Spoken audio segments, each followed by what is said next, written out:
Electro magnetism کے حوالے سے آج ہم بات کریں گے، اس کو سمجھیں گے کہ الیکٹرو میگنیٹزم کیا ہے۔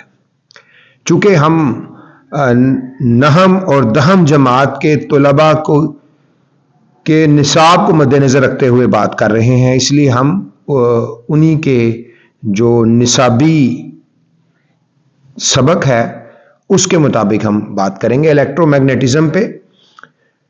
تو دہم جماعت کی فزکس کی جو کتاب کے یونٹ نمبر 15 کو آسان زبان میں بیان کرنے کی کوشش کریں گے۔ طلباء انشاءاللہ اس کو سنیں گے اور 2 3 4 دفعہ سنیں گے تو انشاءاللہ ان کو چیزیں میمورائز ہو جائیں گی۔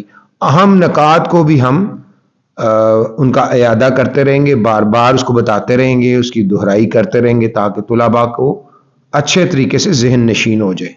تو الیکٹرو میگنیٹزم جو SLO جو اس یونٹ کے ہیں، جس کو اسٹوڈنٹ لرننگ آؤٹ کم کہتے ہیں، اس کے مطابق سب سے پہلے طلباء اس چیپٹر کو اس کا مطالعہ کریں گے تو وہ اس بات کو سمجھنے کے قابل ہو جائیں گے کہ کرنٹ بردار کنڈکٹر یعنی کہ کرنٹ کیرنگ کنڈکٹر کے گرد ایک میگنیٹک فیلڈ کیسے اور کیوں پیدا ہو جاتی ہے، اور اسی طرح اگر کرنٹ بردار کنڈکٹر کو ایک میگنیٹک فیلڈ میں رکھا جائے تو اس پر ایک میگنیٹک فورس عمل کرتی ہے۔ یہ فورس اس وقت تک عمل کرتی رہتی ہے جب تک کرنٹ بردار کنڈکٹر میگنیٹک فیلڈ کے پیرلل نہ ہو جائے۔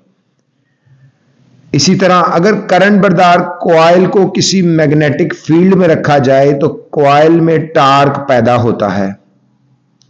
DC موٹر کرنٹ بردار کوائل میں ٹارک پیدا ہونے کے اصول پر کام کرتی ہے، اس کو ہم سمجھیں گے۔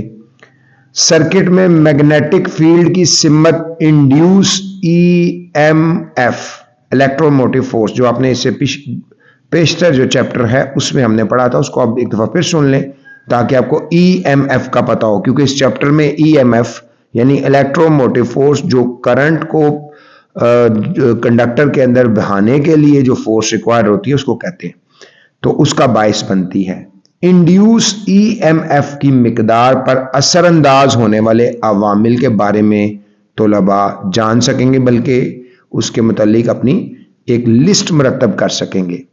اس کے علاوہ انڈیوس EMF کی سمت میں، اس کی ڈائریکشن میں اپنے پیدا ہونے کے سبب میں تبدیلی کے مخالف ہوتی ہے، کیونکہ یہ آپ کو law of conservation of energy کے قانون کے مطابق سمجھیں گے۔ اسی طرح سادہ سمپل AC جنریٹر کے عمل کو، اس کی کنسٹرکشن کو، اس کے فنکشن کو سمجھ سکیں گے اور اس کو بیان کر سکیں گے۔ میوچول انڈکشن کی وضاحت اور اس کے یونٹ کی تعریف کر سکیں گے۔ اسی طرح AC سرکٹ میں ٹرانسفارمر کے استعمال کا پرپز، مقصد بیان کر سکیں گے۔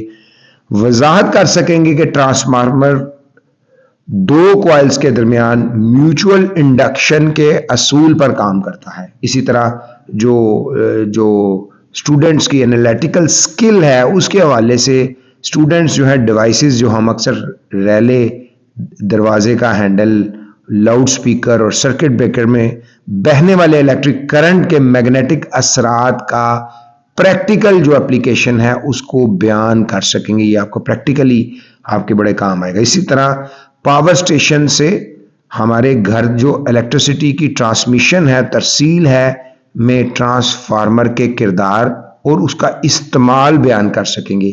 اسی طرح مختلف گھریلو مقاصد کے لیے جو ٹرانسفارمر استعمال ہوتے ہیں اشیاء میں، اس کے سٹیپ اپ اور سٹیپ ڈاؤن کے استعمال کی فہرست تیار کر سکیں گے۔ اسی طرح بلند وولٹیج پر پاور ٹرانسمیشن کے جو ایڈوانٹیجز ہیں ان کے فوائد پر بحث کر سکیں گے اور ان کی ایک اچھی لسٹ مرتب کر سکیں گے۔